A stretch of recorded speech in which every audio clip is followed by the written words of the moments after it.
बिस्मिल्लाहिर्रहमानिर्रहीम। अस्सलाम वालेकुम। एज़ यूजुअल मैं सुबह सुबह उठी और मैं रेस्टोरेंट की ओपनिंग के लिए सबसे पहले चली गई। मैं यहाँ पे तकरीबन 3:30-4 बजे आलमोस्ट मैं ओपन कर लेती हूँ, क्योंकि हमें ब्रेकफास्ट की तैयारी करनी होती है। कुकिंग जैसा कि आप सब जानते हैं कि मैं ख़ुद ही कर रही हूँ, तो इसलिए मुझे थोड़ा जल्दी जाना पड़ता है। अब ये हेल्पर भी नहीं है, तो जैसे ही मैं इसकी ग्राउंड में एंटर होती हूँ तो सेंसर लाइट ऑन हो जाती है। फिर उसके बाद अंदर दाखिल होके मैं इसकी लाइट्स ऑन कर लेती हूँ। आके जो सबसे पहला काम होता है, सुबह सुबह हम तिलावत लगा लेते हैं। उसके बाद में ब्रेकफास्ट की जो सबसे पहली चीज़ है वो हलवा है, और एक हम इसको बड़े कंटेनर में डाल लेते हैं, और मैं थोड़ी सी प्लेट्स में भी डाल के रखती हूँ, क्योंकि जब रश पड़ जाता है तो वो फिर जल्दी जल्दी में देना पड़ता है। साथ में मेरे चने तैयार हैं, चाय रख ली है। ये हमारे वाइट चने हैं नाश्ते के लिए, और जी कीमा शिमला मिर्च है, दाल माश है। दाल माश तो मैं दिन में 2 से 3 बार बनाती हूँ, क्योंकि जो सबसे ज़्यादा हमारी रनिंग डिश है वो दाल माश ही है। हर होटल में ही खैर होती है।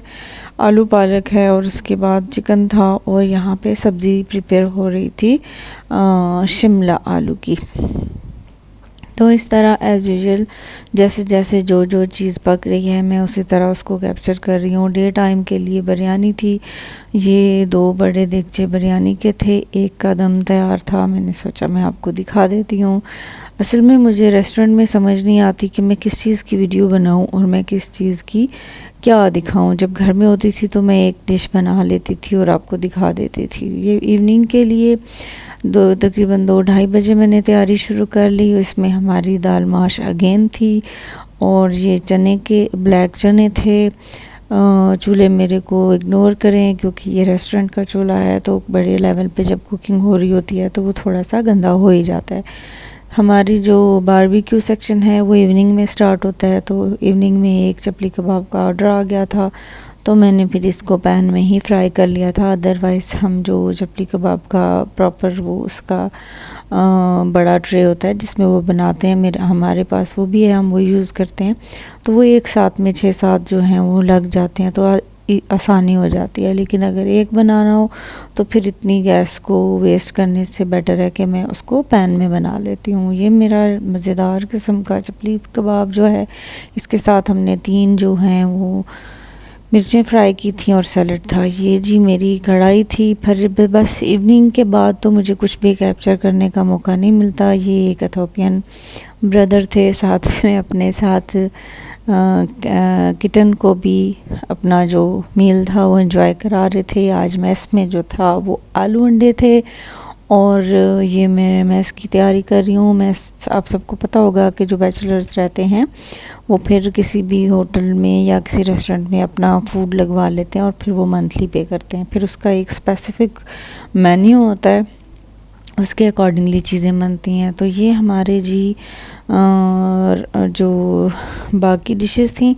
वो तैयार हो गई थी। जिनके दिन के तो थोड़े से चने थे वो बचे हुए थे, और उसके साथ ये मेरी इवनिंग की कड़ी पकौड़ा थी, आलू कीमा था।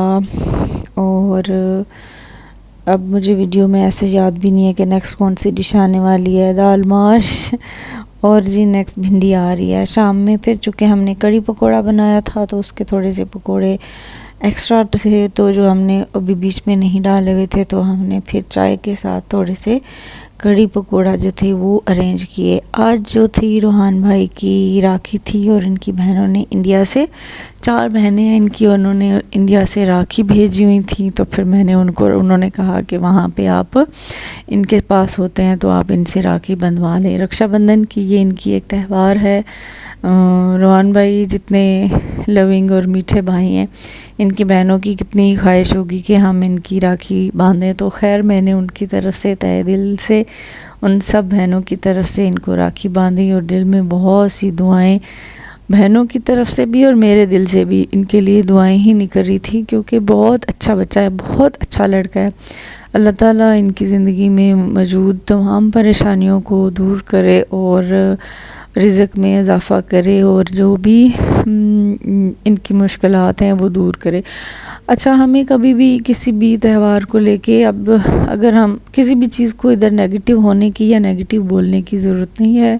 देखा जाए तो ये बहनों का एक मोहब्बत का इज़हार है अपने भाई के लिए कि हम आपकी रक्षा के लिए एक जो भी उनका वो है, तो मैं इसको बुरा नहीं समझती हूँ। और अगर आपके दिल में नीयत अच्छी हो तो कोई भी त्यौहार या कोई भी चीज़ बुरी नहीं होती है। हाँ, हमें वहाँ पे इख्तलाफ ज़रूर होना चाहिए जहाँ हम अल्लाह के वाहिद होने पे कोई सवाल आए तो उस पे वो ज़रूर होना चाहिए। अदरवाइज़ ये एक रस्म थी, बहुत प्यारी रस्म थी। बहुत अच्छा लग रहा था कि उनकी बहनों ने ये कहा कि आप वहाँ पे मौजूद, वो भी आपकी सिस्टर ही हैं, तो आप उनसे बंधवा लीजिएगा। मैंने फिर उनको काजू खिलाया। कहते हैं मामी पहले मीठा खिलाते होते हैं, फिर उसके बाद बहनों की तरफ से मैंने उन्हें हग किया। मेरे दिल से भी इनके लिए बहुत सी दुआएं, बहुत सी मोहब्बत और बहुत सा प्यार। तो बहुत ज़्यादा सरप्राइज़ली इन्होंने फिर मुझे गिफ्ट भी दिया जो कि मैं एक्सपेक्ट नहीं कर रही थी। ये मेरे यूट्यूब के चैनल का लोगो था। इन्होंने कहा हम रेस्टोरेंट पे इसको लगाएंगे ताकि जो लोग हैं वो इसको जो भी हमारे कस्टमर आएंगे तो वो देखेंगे और फिर वो आपके चैनल को सब्सक्राइब करेंगे। मुझे बहुत अच्छा लगा उनका गिफ्ट और दिल से इनके लिए दुआ और मोहब्बत। आप भी मुझे अपनी दुआओं में याद रखें। अल्लाह हाफ़िज़।